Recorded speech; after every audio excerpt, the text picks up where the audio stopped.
Hello mga kakusina! Isang magandang araw. For today's video ay gagawa tayo nitong masarap na lumpiang siling haba or lumpiang dynamite. Napakadali nga lang gawin nito mga kakusina. Gagamit lang tayo dito ng bawang, sibuyas, carrots at syempre itong sili. Gagamit din tayo dito ng giniling. Depende na sa atin kung pork or beef or chicken. Pero beef ang gamit ko, mga 1/4 lang. Una ko nga ginagawa dito sa mga siling haba mga kakusina, binibiya ko nga ito ng bahagya at saka inaalis ko nga itong mga buto at itong mga puti-puti niya sa gitna tulad nito. Dapat malinis na siya. Tapos ibinababad ko lang to for 10 minutes sa tubig. Gagamit din pala tayo dito mga kusina nitong cheese. Kahit anong brand naman ay po pwede natin gamitin. So kalahati lang nitong 160 gram yung gagamitin ko kasi maliliit lang naman yung mga siling haba. Depende na sa atin kung gaano karaming cheese yung kailangan natin. Ngayon ay gagawin naman natin itong filling. Una ko nga ginawa dito, nagsutay lang ko ng sibuyas at sinunod ko na nga rin itong bawang. Ginisa ko lang to ng bahagya hanggang sa maging aromatic na, tapos ilalagay ko na nga itong 1/4 lang na beef giniling. Pagkalagay ko nga nitong beef giniling mga kusina, hinalo-halo ko nga lang ito at ginigisa ko nga lang ito ng ilang minuto nang sa ganun ay medyo maluto itong ating beef.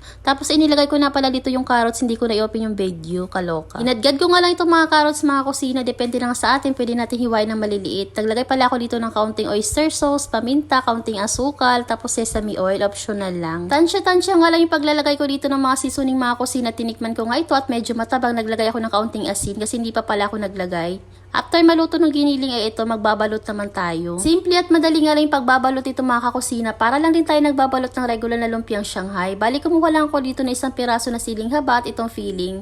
At nakadepende na nga sa atin mga kusina kung gaano nga karaming filling yung ating ilalagay. Pinuno ko na nga ito kasi maliliit lang naman itong mga siling haba at pangkain lang namin. Niroll ko nga lang ito hanggang sa pinakadulo niya, tapos isisealed naman natin itong tubig. Same process nga lang ito mga kusina hanggang sa matapos natin malagyan itong ating mga siling haba at pwede nga rin tayong gumamit dito ng mga tuna can. Kung ayaw natin itong karne, pwede tayo maglagay dito ng ham. Depende na sa atin kung anong gusto nating ipalaman dito. Napakadali nga lang gawin ito mga kusina at pwede nga rin natin itong pambenta o pagkakitaan. Matapos ko nga itong balutin mga kusina, nakagawa pala ako dito ng 20 pieces. 20 pieces lang yung ginawa ko kasi nag-crave lang talaga kami. Pagkatapos ko nga itong balutin mga kusina, ngayon ay magpiprito naman tayo. Iprito lang natin ito ng katamtaman lang yung apoy. Wag naman sobrang lakas, masusunog ito, at wag naman sobrang hina dahil kakain ito ng maraming mantika. Iprito lang natin ito mga kusina, ang katamtaman nga lang yung kulay niya, tulad dito na medyo golden brown na, hanguin na nga natin ito sa kahirapan. Cherries. Tinuloy ko pa nga din ang pagpiprito sa iba mga kakusina at etong iba naman itatabi ko lang. Inilagay ko nga dito sa tupper nitong ice cream, o aminin nyo, hindi lang ako yung nagtatabi nito.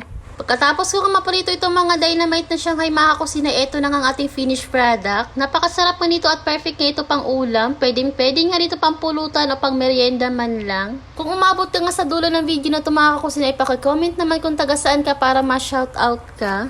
Nagustuhan nga rin to ng asawa ko mga kakusina, at kung nagustuhan mo nga rin ang video na to, huwag kalimutan mag-like and follow, at paki-share na rin. Maraming salamat sa inyong panonood. God bless!